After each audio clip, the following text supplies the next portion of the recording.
Trade issues have been blamed for eliminating manufacturing jobs in this country. Joining us from Capitol Hill is Representative Marcy Kaptur of Ohio. She's a Democrat. She wants to work with President Trump on bringing steel jobs back to her state. Representative, welcome. Good to have you with us.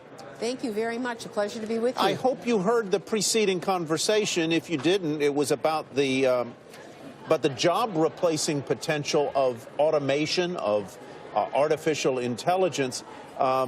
And so while we may be able to address trade unfairnesses that will help bring steel... And they are vast. I'm sorry, say that again? And they are vast. The trade imbalances, in the long run, which is the bigger threat to jobs in the steel industry or in the coal industry? Isn't it automation? Well, and not trade? I want to talk about the steel industry because it's being battered in my part of the country because of Chinese and Korean imports. They have been manufacturing in a non-market economy system and creating vast oversupply of hundreds of millions of tons of steel and then dumping it in this country. So it's not really a fair system when that happens. It's not capitalism as we know it. It's really state-driven economies that are doing this. And two plants in the district that I represent, U.S. Steel and Republic, have modernized their production facilities. We are very used to automation. There are 15 times fewer employees in these companies than before, but you still have to make something. It's just not an electronic trade. You actually have to produce a pipe or a sheet as a result of what you do. We come from a part of the country where we blend strategic metals. They don't do that in your part of the country. And so we understand a lot about manufacturing. We have a lot of automation. We have a lot of artificial intelligence, and it's very important to what we do. But what isn't right is when we've done all these things and our workers have skilled up, operating machines that, frankly, I couldn't run, and actually making those machines.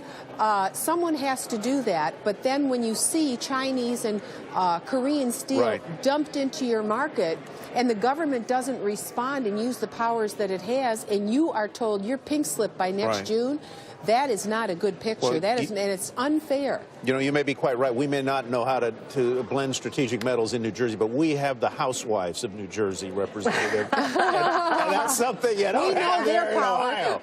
Bless your hearts. But let me come back to something on steel and your position, which is that we have allowed countries like China and South Korea to dump into our markets.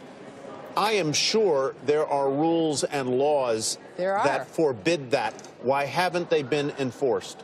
That's the question. That's why Donald Trump carried Ohio, because he talked about jobs and trade. And people out there, that is an electric issue, because people understand what's happened to our part of the United States of America. So do you agree with President Trump's initiatives on trade and what he wants to do? Well, we're asking him to do some of the things that he said. He can self-initiate a dumping case. He can actually put a quota on the amount of this steel that can come into the country right now and give our industries a chance to recover. We don't have to accept this as our fate. There are tools that can be used in order to make sure it's a fair market and that no company is dealt with unfairly. I can tell you lots of stories about U.S. companies that have tried to do business in China, and they're not paid for their work.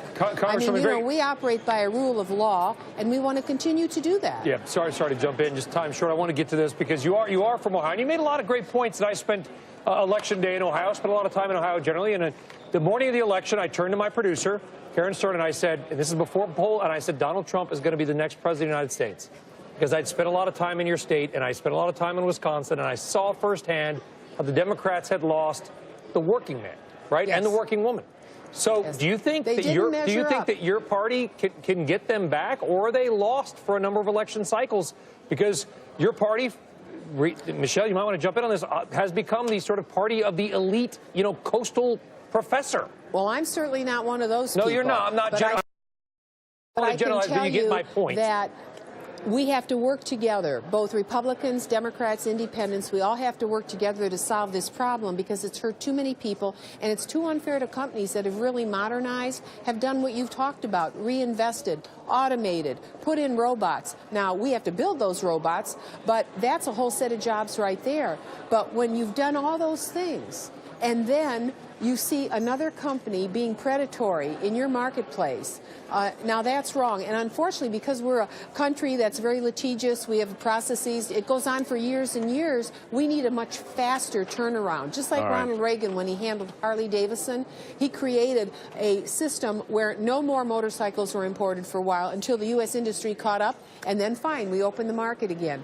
In this particular industry, with what's going on, we need that kind of thinking. All right. Congressman, enjoy the conversation. Thank you for being with us today. Thank you. Marcy